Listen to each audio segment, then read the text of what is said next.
제95강입니다. 동사물권 변동 그리고 물권의 소멸에 관하여 말씀드리겠습니다.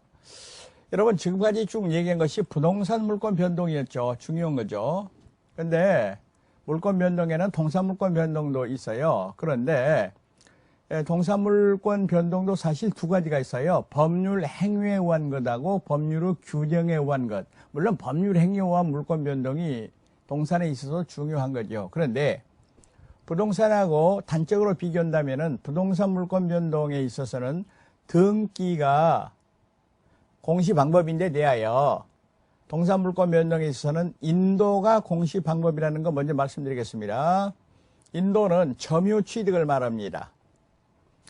예를 들어서 얘기할 때 내가 냉장고를 백화점에서 샀다 그랬을 때 그 냉장고가 내 집 안에 들어왔을 때 인도받았을 때 다시 말하면 우리 집에 배달 받았을 때 그게 내 것이 된다 이 말이죠.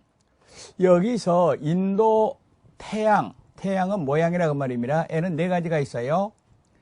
현실의 인도, 간이 인도, 점유 개정, 반환 청구권의 양도인데 먼저 전체적으로 말해본다면 현실의 인도는 준법률행위입니다. 법률행위 아니에요. 현실은 이게 사실행위입니다. 사실행위. 준법률행위 중에서 사실행위라는 거 있었죠. 그런데 대하여 간이인도, 점유개정, 반환 청구권의 양도 이거는 의사표시가 되겠습니다. 의사표시.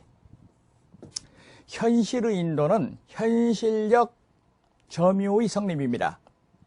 냉장고를 인도받았다, 시계를 인도받았다 이겁니다.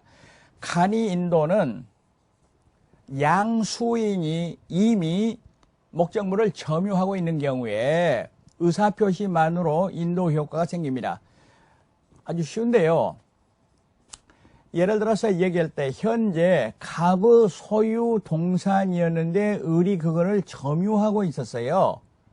그랬는데 즉 빌려주고 있었습니다. 갑이 을한테 빌려준 그 동산을 을한테 팔아가지고 소유권을 이전시킨다 했을 때는 빌려 쓴 시계를 갑한테 반환하고 갑이 다시 판 시계를 을한테 주고 이런 거 안 하고 의사표시만으로 소유권 이전 효과가 생긴다 그 말입니다. 그런데 점유 개정은 반대로 갑이 을한테 시계를 팔고 자기가 계속 빌려 쓰는 겁니다. 그런데 차이점, 요게 개념 정리가 확실해야 됩니다. 간이인도는 양도 전후를 통해 가지고 양수인 을이 점유를 계속하고 있을 것이고 그런데 점유 개정은 양도 전후를 통해 가지고 양도인 갑에게 점유가 인정된다라는 점에 차이가 있습니다. 다음에 반환 청구권의 양도는 빌려준 물건을 예를 들어서 갑이 A한테 빌려준 물건을 그대로 B한테 팔아먹고 현실의 인도 없이 B한테 팔아먹고 B에게 소유권을 취득시킨다 이 말입니다. 다음으로 법률의 규정에 의한 물권 변동이 있습니다. 여기서는 상속, 공용, 징수, 판결, 경매에 있어서는 인도가 필요 없다. 여러분 마치 그거는 187조에 있어서 부동산 물권 변동도 법률의 규정에 관한 경우에는 등기 필요 없는 것과 괴를 같이 하는 것이 되겠습니다. 그리고 더 나아가서 점유 취득 시효도 인정이 됩니다. 그리고 공신의 원칙 이것도 인정이 된다라는 거 유념하시기 바라겠습니다. 여러분 공신의 원칙에 대해서 제가 잠깐 좀 말씀드리겠습니다. 공신의 원칙 앞에서 제가 말씀드렸습니다마는 갑이 을한테 시계를 빌려줬어요. 그러면은 을이 점유자인데 소유권은 갑에게 있는 것이죠. 그랬는데 을이 이거 내 시계다, 을이 이거 내 시계다 이렇게 말했다고 말이죠.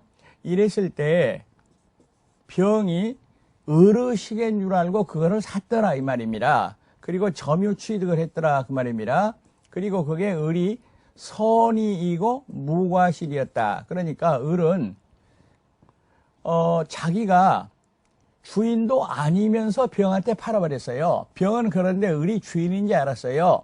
잘못도 없어요. 과실도 없어요. 이랬을 때는 갑이 병에 대하여 시계를 돌려달라 이런 말 못한다. 다시 말하면은 병이 완전한 소유권을 취득해버린다 했습니다.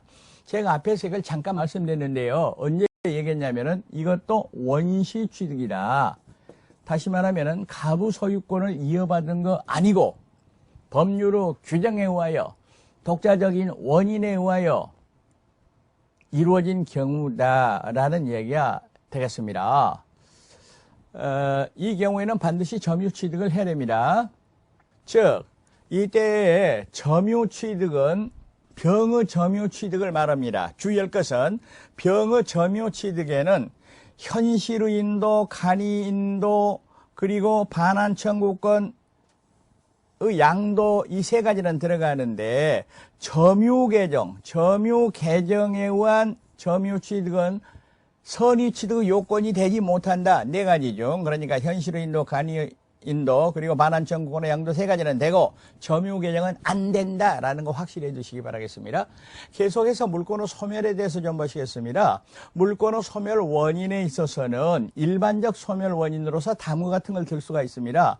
목적물의 멸실, 더 말할 필요 없죠. 소멸시효, 제한물권은 소멸시효에 걸리면은 물권이 소멸합니다. 그리고 포기는 법률행위가 되겠습니다.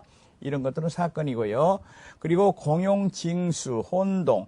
여러분, 공용징수는 물권의 취득 원인도 되고 소멸 원인도 됩니다. 왜 그런가 하면은 예를 들어서 갑이 지금 토지를 가지고 있었는데 도로가 나가다 보니까 그 토지의 소유권이 국가로 넘어가게 됐습니다. 공용징수가 됐습니다. 이랬을 때 국가의 입장에서 보면은 소유권 취득 원인, 갑의 입장에서 볼 때는 소멸 원인이 된다라는 거 유념하시기 바라겠습니다. 그리고 혼동은 사건이고 절대적 소멸입니다. 이 중에서 아주 중요한 것이 이제 혼동이 되겠습니다. 혼동에 대해서 별도로 한번 말씀드리겠습니다. 물권의 혼동, 이 소멸 원인은 특별히 우리가 유의를 해야 됩니다. 여기서 혼동이라는 것은 양립할 필요가 없는, 두 개를 놔둘 필요가 없는 이 두 개의 물권이 한 사람에게 귀속하는 경우에 그걸 혼동이라 하고 그중 하나를 소멸시키는 겁니다. 그중 가장 중요한 부분이 소유권과 제한물권의 혼동이 있습니다. 소유권과 제한물권. 이랬을 때는 원칙적으로 제한물권이 소멸한다 이런 뜻이 되겠습니다. 예를 들어서 저당권자 또는 지상권자가 부동산 소유권을 취득한 경우에 원칙적으로 제한물권인 저당권이나 지상권이 소멸된다는 얘기입니다. 간단하게 지금 갑이 소유자인데 갑의 소유 토지에 대해서 을이 저당권을 가지고 있습니다. 저당권. 그랬는데 어떤 사유로 말미암아서 을이 갑으로부터 그 소유권을 취득했습니다. 사가지고 이전받았다, 매수했다 하는 경우는 물론이고 자기 아버지가 갑인데 죽어서 상속받았다. 이랬을 때는 갑이 저당권자가 곧 소유자입니다. 그런데 소유권과 저당권을 두 개를 놔둘 필요가 없어요. 소유권 속에는 당연히 저당권의 권동이 전부 다 포함되는 겁니다. 따라서 이때는 저당권을 소멸시킨다. 말소등기 없이도 소멸된다 하는 것이 제한물권, 즉 저당권을 소멸시킨다는 얘기가 되겠습니다. 그런데 여기에 대해서는 예외가 있어요. 예외 중에 첫 번째가 제3자의 이익을 위하여 필요한 때는 소멸 안 시키고 소멸 반대, 존속한다 그 말입니다.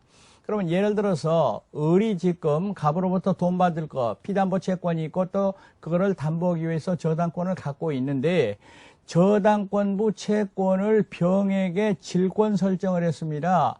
여러분, 저당권부 채권의 질권이 설정되면은 그 질권의 효력이 저당권에도 미치는 겁니다. 그 뒤에, 그러니까 질권이 설정된 뒤에, 그 뒤에 을이 갑으로